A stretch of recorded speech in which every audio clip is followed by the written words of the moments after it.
Taho! Taho! Taho!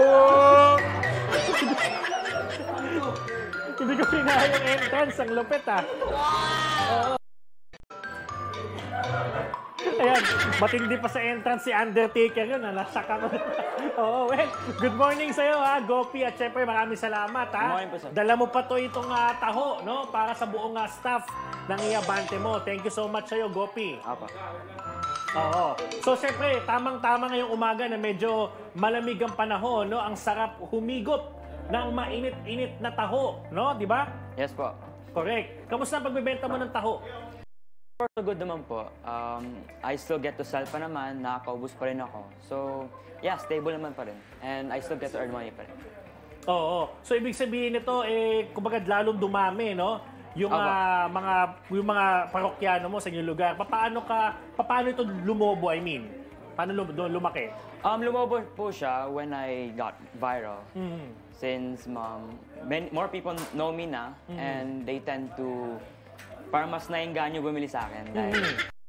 Then, nung na-viral ka, na-feature ka sa iba't ibang mga programa, anong sabi ng mga bumibili? Nagpapicture ba sila habang bumibili sa'yo? Yung iba po, nagpapapicture. Tapos some of them would be like, oy, si Idol, ganun. And they'll buy from me. So, So, ibig sabihin nito, kumbaga, basta talo mo pang sinisipagan. No? Na, kumbaga, magbenta ng taho habang pumapasok. Yes po. Oo. Hindi ka ba napapagod at times? Hindi na po, since I already got a service na.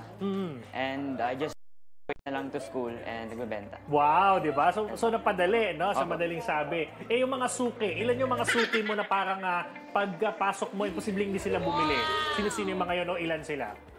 Mostly yung mga teachers. Yan. Sure na yon pagpasok mo. Talagang bibili sila Bibili. para sa'yo. Ayun ang maganda dyan, di ba? Yung mga fans, for example, yung mga nakakasalubong mo, meron bang nag-aabang na sa bahay nyo? Ganyan? Ay, hindi naman po. Oo. Wala naman. They don't know where I live naman. So may privacy pa rin, no? So papasok ka sa school, saan mo iniiwan? Sinasama pa rin sa classroom yung taho? Hindi po, may parang tent sa campus. Doon ko po iniiwan yung e-bike with the taho when I get into class. Oo. So, ilang oras o gaano katagal bago ma-clear o maubos yung taho? Siguro a maximum of 2 hours. Ubus na? Opo. Ayun, di ba? So, paano pag halimbawa hindi umaabot? Like for example, yung iba busog, ganyan. Anong diskarte mo doon sa natitira? Ang ginagawa ko po doon, parang may bumibili din sa akin. Pero kung hindi pa rin ubos, I just inuwi ko lang and kinakain namin. Yun ang maganda, di ba? Kung baga walang nasasayang, Gopi.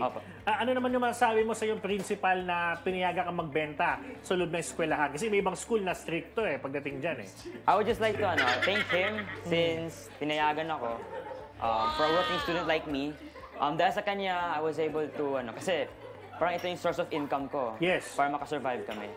And that he gave me permission. Nagtuloy-tuloy. Nakatulong. Tuloy-tuloy pa rin. Ito, punta naman tayo sa isang part, no? Na kumbaga reality Diba? Alam ko, napaka-positive mo. Maganda yung pagpapalaki sa'yo ng mami mo at talagang sobrang sipag mo talaga. May times ba na may mga kaklase ka? Siyempre, hindi mo makukontrol yung ugali ng mga yan Like, tutuksohin ka dahil binagbebenta ka ng taho, ganyan. Kumbaga, somehow, let's say haters o basher, may ganun ba? Wala naman. It's the exact opposite. For example, mga classmates ko, they're very supportive naman. Ka din. Yeah, they be like, oy, si Idol, bibili ako sa'yo, ganun.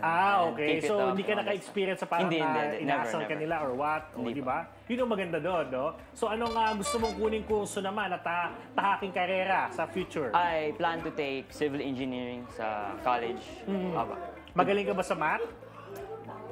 I mean, decent siguro.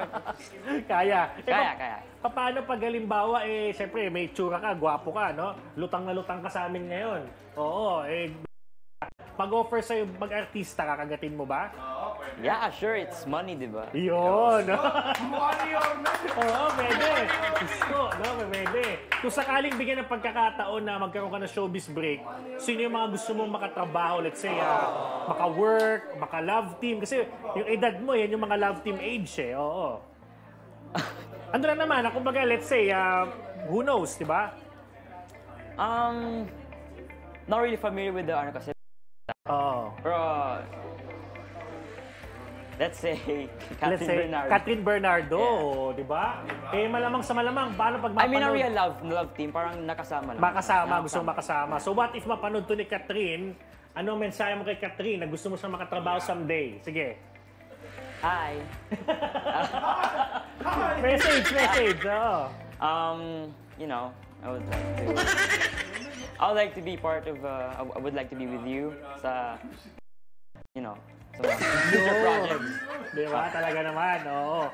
So ano naman ang mensahe mo, Gopi, sa mga estudyante na nais rin magsumikap, katulong mo, kagaya mo, no? Na tumutulong sa iyong pamilya.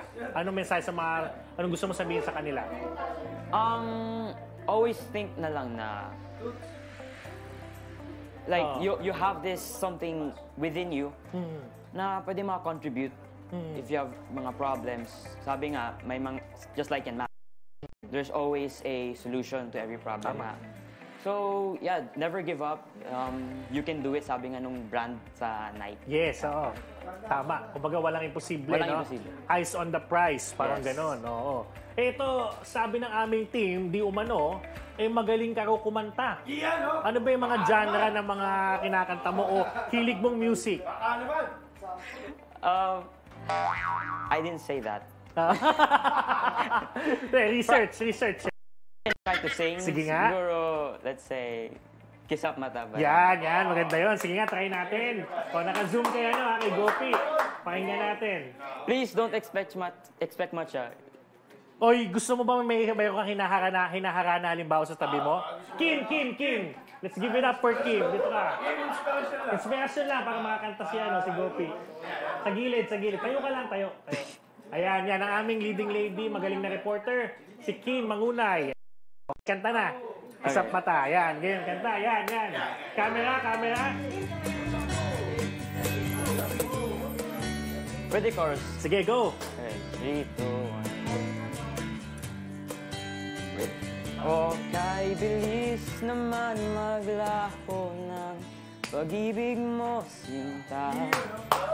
Kanina ay daig mo pa ang isang kisap mata. Na lang nariyan, no, ba't bigla namang nawala? Daig mo pa ang isang kisap mata. Ayun! Thank you rin kay Miss Kim, ha? Nagkameo sa ating yung magkatahutin daw. Kailangan na inspiration. Grabe. Hindi na lang, team. Well, maraming salamat, Gopi Singh, at hangad tagumpay ka, no? Thank you. Hindi lamang sa pagbebenta ng tao, kundi sa pag-aaral. Sana maabot mo. Lahat ng pangarap mo, Gopi, mabuhay ka. Thank you, Prof. Ayun. Ayan, si Romel, no? Napakalupit. Good job! Oo. At hindi na rin mapipigilan ng mga narito sa studio na nakapila at gusto na humigop ng taho. No? Nakita nyo naman kanina, no? Ayan, ang tindi. So, thank you po kay Gopi sa napakainit at napakasarap na taho. Sa mga